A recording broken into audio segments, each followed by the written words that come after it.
Pero las veces que habla sobre santidad, lo habla en términos prácticos, es decir, en tu vida diaria, en tus acciones, en cómo tú vives, en cómo tú te relacionas con Dios, en qué trabajo hay en tu carácter como cristiano. Un hombre, una mujer santa, no es un hombre o una mujer sin defectos ni pecados, para nada. Sino uno que pone su vida, fíjense bien, pone su vida delante de Dios frecuentemente. Expone su corazón a la santa influencia de Dios por su palabra.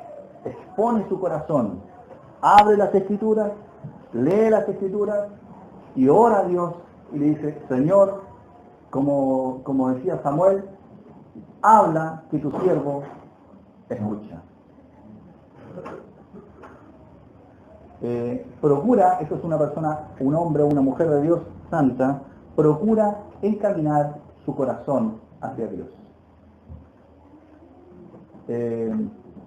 Entonces, no debemos creer en los que son cristianos, no debemos creer que por llevar en nuestras costumbres actividades cristianas, como la construcción del templo que tenía el pueblo de Israel, entonces esas actividades nos santifican, porque las actividades no nos traen santificación.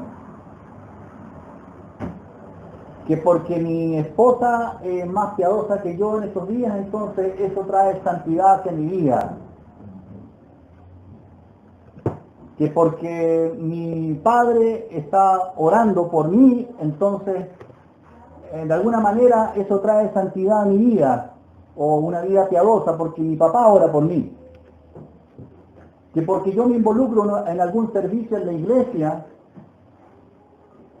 en alguna actividad que la iglesia está organizando, entonces yo me involucro, entonces eso de alguna manera va a hacer de mi vida un poco más cercana, más dedicada a Dios.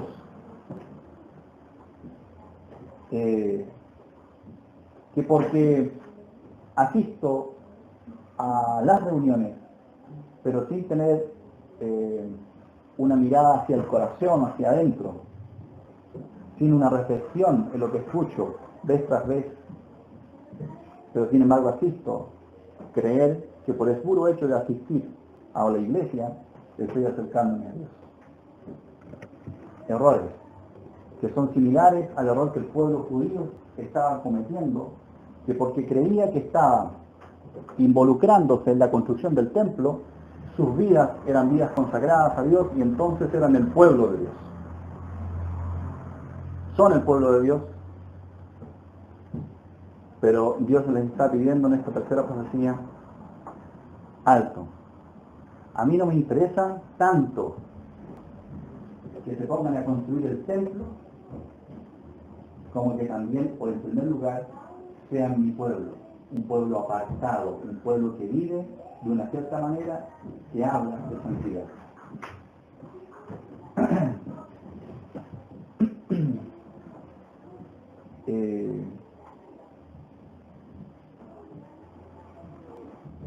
Hermano, solo Cristo puede hacernos vivir a la altura de un hombre de Dios o una mujer de Dios. Solo Él. Y por tanto, el cristiano debe centrar, si realmente quiere tener una vida con actitudes de santidad, debe centrar su búsqueda en Él, en la palabra. Debe aprender de Él, debe conocerle a Él, debe leer de Él, debe orar a Él, debe clamar a Él.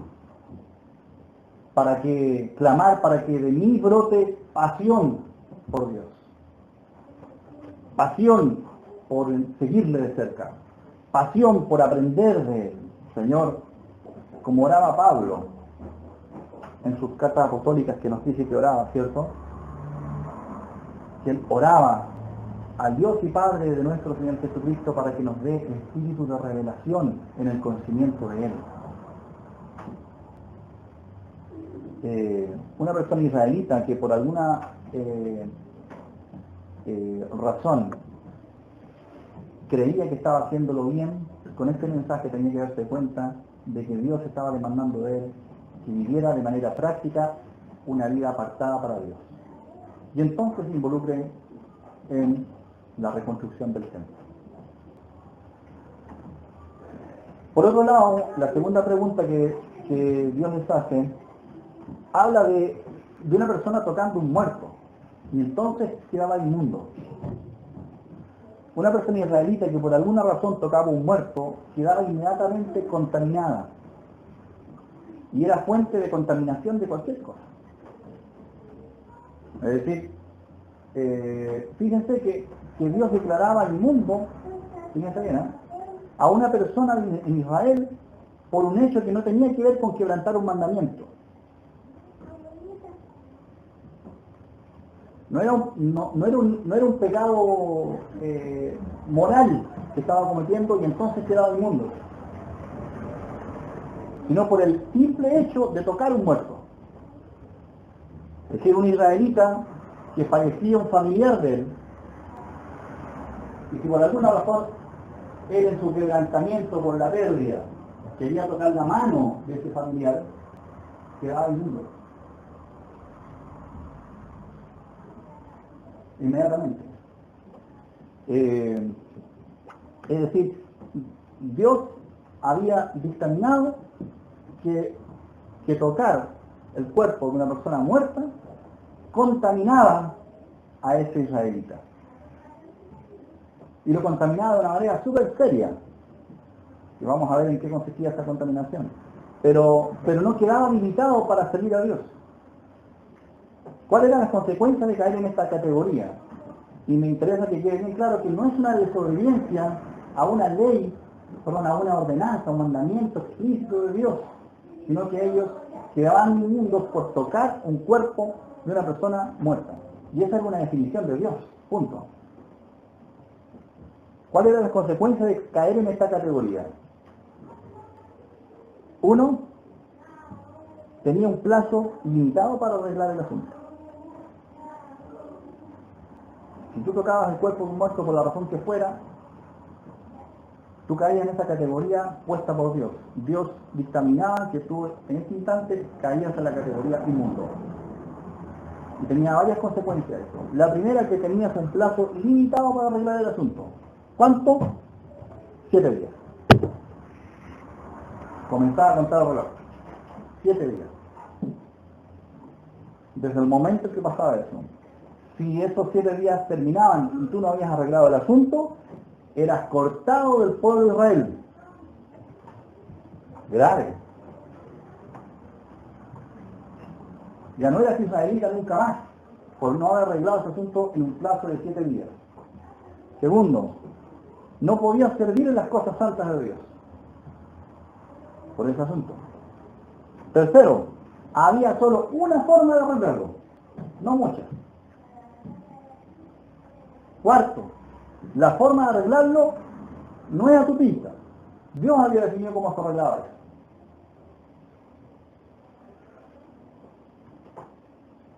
Y quinto, en la forma de arreglar lo que Dios lo había definido y era única, ellos, como personas inmundas delante de Dios, no tenían que hacer nada. Tenían que simplemente someterse a lo que otro iba a hacer con él. Otro guiado y ordenado por Dios. ¿No les suena algo eso? ¿A qué nos suena? Vamos a leer Números, capítulo 19.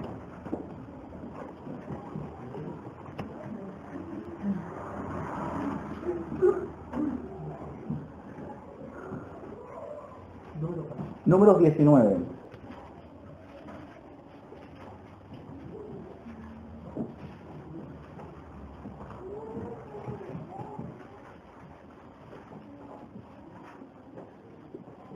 Este capítulo declara precisamente esto que yo resumí en 5 puntos, lo declara en detalle y dice cómo es que se debe hacer. Y para no leer todo el capítulo, voy a explicar algunas cosas previas.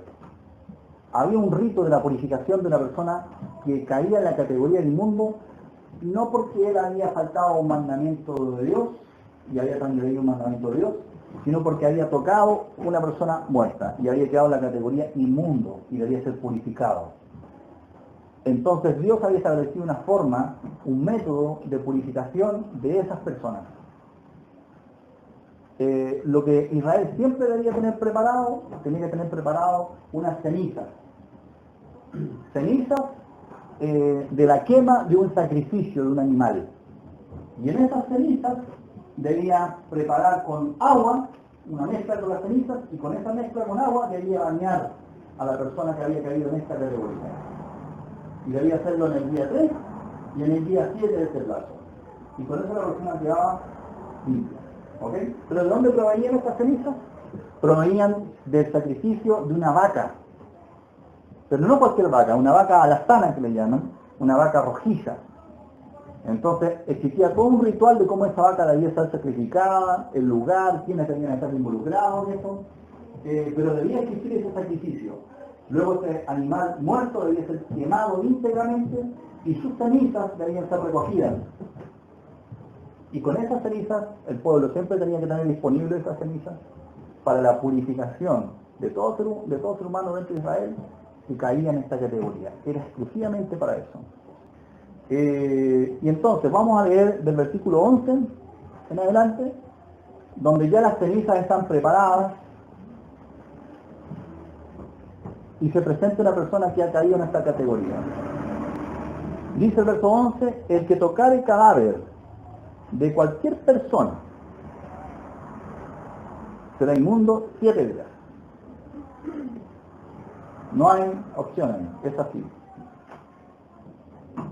Al tercer día se purificará con aquella agua y al séptimo día será limpio. Y si al tercer día no se purificare, no será limpio al séptimo. Es decir, se debían cumplir los dos pasos. No se podían resumir en uno. Todo aquel que tocare cadáver de cualquier persona y no se purificare, el tabernáculo de Jehová contaminó, y aquella persona será cortada de Israel, por cuanto el agua de la purificación no fue rociada sobre él, inmundo será, y su inmundicia será sobre él. Será cortado del pueblo. Esta es la ley para cuando alguno muera en la tienda. Cualquiera que entre en la tienda y todo el que esté en ella será inmundo 7 días. Y toda vasija, para que no quede ninguna duda, y toda vasija abierta, cuya tapa no esté bien ajustada, selladita, será inmunda. Es decir, lo que está adentro está todo inmundo, porque quedó ligeramente abierto. Es decir, para mí esa aclaración que hace Dios es para que nos quede claro, le quede claro a todo israelita, de que uno diga, no, pero si yo apenas lo usé. No. Está en una vasija, en el ambiente donde ocurre también esa vasija está ligeramente abierta, es inmunda.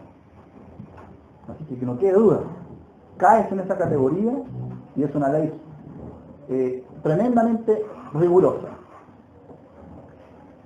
Verso 16, y cualquiera que tocare algún muerto a espada sobre la faz del campo, o algún cadáver, o hueso humano, o sepulcro, es decir, un israelita que iba a la tumba, por ejemplo, de su padre en el cementerio, tenía que tener cuidado de no tocar la tumba.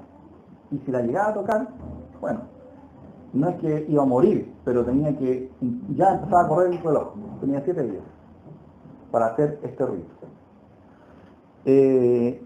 Y para el inmundo tomarán de la ceniza de la vaca, quemada de la expiación, y echarán sobre ella agua corriente en un recipiente. Y fíjense que aquí no hace nada prácticamente el hombre. Dice, y un hombre limpio tomará hisopo. El hisopo es una rama de una mata, como lo expliqué hace alguna vez toma ahí, moja la rama y lo riega con esa rama, con esa agua de ceniza. Y rociará sobre la tienda, sobre los muebles, sobre las personas que allí estuvieran y sobre aquel que hubiera tocado el hueso, el asesinado o el muerto o el sepulcro. Y el limpio rociará sobre el inmundo al tercero y al séptimo día, y cuando lo haya purificado al séptimo, él lavará luego sus propios vestidos y asimismo se lavará con agua y será limpio a la noche.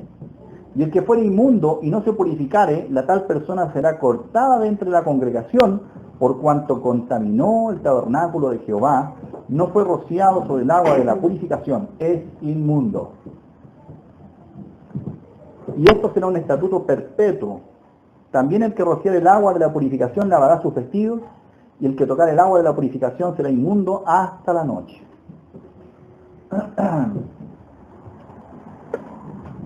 Es decir, vuelvo a repetir, tenía un plazo limitado, 7 días, luego de esos 7 días había una sentencia que caía sobre él,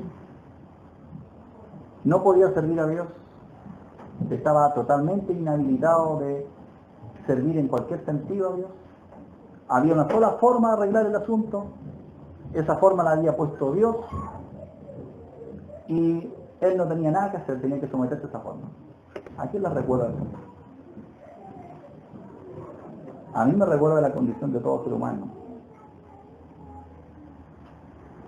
Que Dios ha decretado, no por algún quebrantamiento de algún mandamiento en específico. Los seres humanos somos pecadores, inmundos. Somos pecadores, no porque quebrantemos algún mandamiento específico, sino porque Dios nos ha declarado así. Todos en Adán hemos tocado el muerto. Toda la raza humana tocó la muerte del cadáver de Adán. Y dice la Biblia que todos estamos destituidos de la gloria de Dios. Que no hay justo ni aun uno. Que la muerte pasó a todos los hombres por cuanto todos pecaron como consecuencia. Y no estamos perdidos y condenados porque hemos pecado, sino que estamos perdidos y condenados porque estamos contaminados por el muerto Adán. Por eso, Dios a todo ser humano que no tiene a Cristo en su corazón lo ve muerto, lo ve contaminado. Por esa razón, todo ser humano necesita urgentemente una reconciliación con Dios. Y fíjense, tiene un plazo limitado. Y ese plazo es hoy. Ni siquiera es la vida, porque la vida no está asegurada. Ese plazo es hoy. Como dice Hebreos, si oyereis hoy su voz, no endurezcáis vuestros corazones. Segundo, no puedes servir a Dios en esa condición. No puedes adorar a Dios, no puedes pretender santificarte, no puedes hacer nada para Dios. Tercero, solo hay una forma de arreglar el asunto. Cuarto, esa forma la ha establecido Dios. No yo, no tú, no nadie. La ha definido Dios. Y quinto, esa forma dice que tú simplemente te tienes que someter a lo que Dios te diga que hagas para purificar tu alma. Porque de tal manera amó Dios al mundo, dice la forma de Dios, que ha dado su Hijo unigénito, a su único Hijo, para que todo aquel que en él cree no se pierda, mas tenga vida eterna. Porque no envió Dios a su Hijo a condenar al mundo, sino para que el mundo sea salvo por él. Y dice más abajo, el que en él cree no es condenado, pero el que no cree ya ha sido condenado, porque no ha creído en el nombre del unigénito Hijo de Dios. El Señor Jesús dijo, esta es la voluntad del que me envió, que todo aquel que vea al Hijo y cree en él tenga vida eterna, y yo le resucitaré en el día postrero. El Señor Jesús dijo, yo soy el pan vivo que descendió del cielo. Él también dijo, y no queréis venir a mí para que tengáis vida. Yo soy el buen pastor también dijo, su vida da por las ovejas. Y más abajo dice, por eso me ama el Padre, porque yo pongo mi vida por las ovejas. Tengo poder para ponerla y tengo poder para volverla a tomar. Yo soy la puerta, Jesús dijo de él mismo. El que por mí entrare será salvo. Jesús, el Señor, fue el que ordenó frente a la tumba de Lázaro, quiten la piedra, quiten la piedra. Y luego desde afuera clamó a gran voz y dijo, Lázaro, ven fuera. Hay quienes han dicho que tú tenías que decir Lázaro, porque si simplemente decía ven fuera, iban a resucitar todos los muertos que había en ese lugar. Lázaro, ven fuera. Es ese Cristo que clamó Lázaro, ven fuera, que está clamando a tu corazón. Para que también reflexiones, pienses si realmente hay vida en ti. Para que escuches la voz de Dios, veas sus heridas, hechas en la cruz del Calvario por amor a ti. No es posible servir a Dios ahí en la construcción del templo si no tienes la paz, la tranquilidad de ser uno de sus hijos. Y es tu responsabilidad responder al llamado del Señor, como lo hizo Samuel. Habla, te estoy escuchando. Así que esta segunda pregunta que Dios le hace al pueblo es para que ellos reflexionen si realmente son parte de ese pueblo de Dios. Y lo que hoy todo ser humano debe hacer, si cree estar sirviendo a Dios, si cree estar involucrado en el templo que es la iglesia, por diferentes razones, porque asisto regularmente, porque me dicen hermano, me dicen hermana, porque incluso voy a la cena del Señor. Si creo que estoy santificando mi vida, que realmente estoy sirviendo a Dios, lo primero que debes preguntarte es si realmente tienes la paz, la tranquilidad de haber sido limpiado, de haber salido a esta categoría inmundo y hoy día tener un corazón reconciliado con Dios. Así que esta tercera carta o profecía tiene el propósito de aquellos que están animados por el mensaje anterior, motivados en servir a Dios y que tienen su voluntad en servir al Señor, hagan un alto y reflexionen. Primera reflexión, ¿soy un hijo de Dios, sí o no?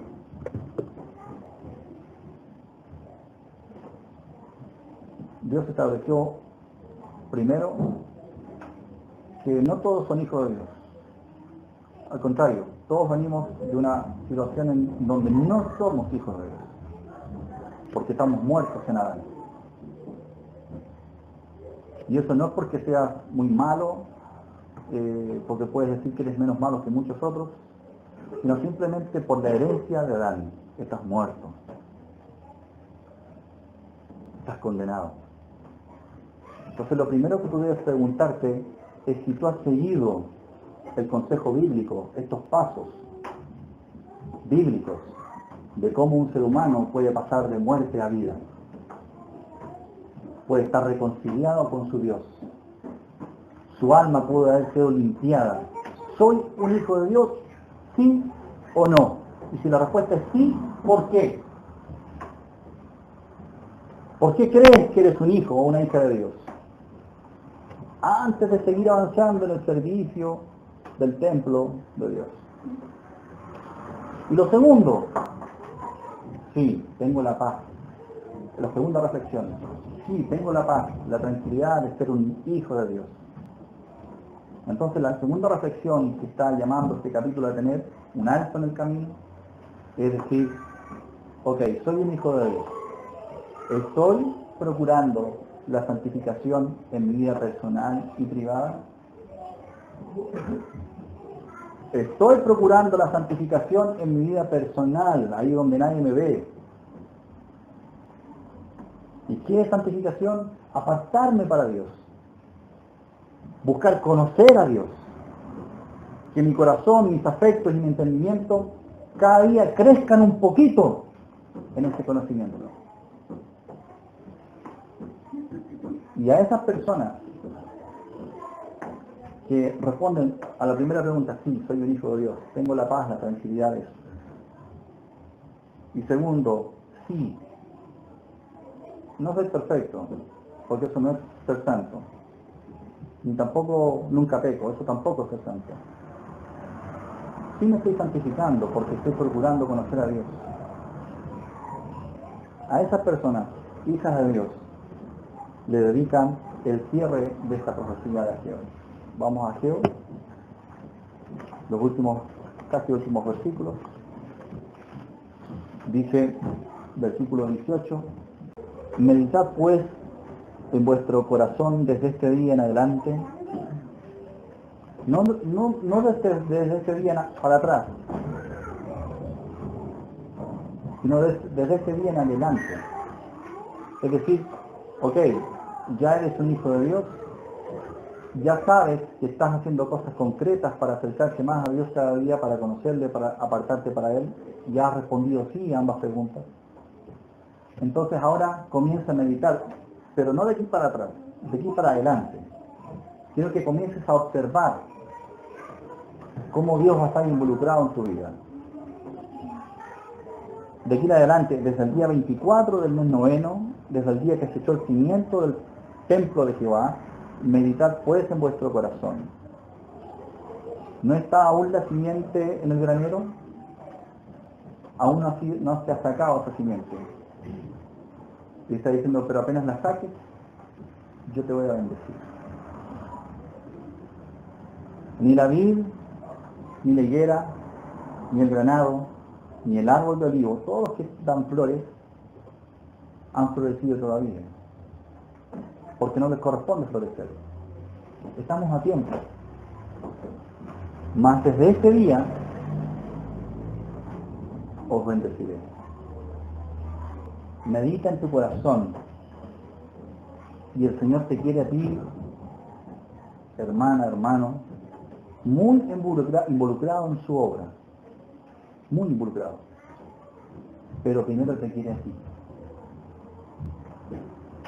Te quiere a ti buscándole, te quiere a ti amándole, conociéndole, gozándose en Él. Te quiere que te encuentres con Él y encuentres en Él satisfacción. Y quiere encontrar en ti un adorador. ¿Se acuerdan cuando el Señor dijo que el Padre busca adoradores? Y dice el versículo 19 que leímos, para mí es una declaración de esperanza, de bendición de Dios. Todo está intacto, todo está preparado, listo para bendecirte, y así lo haré.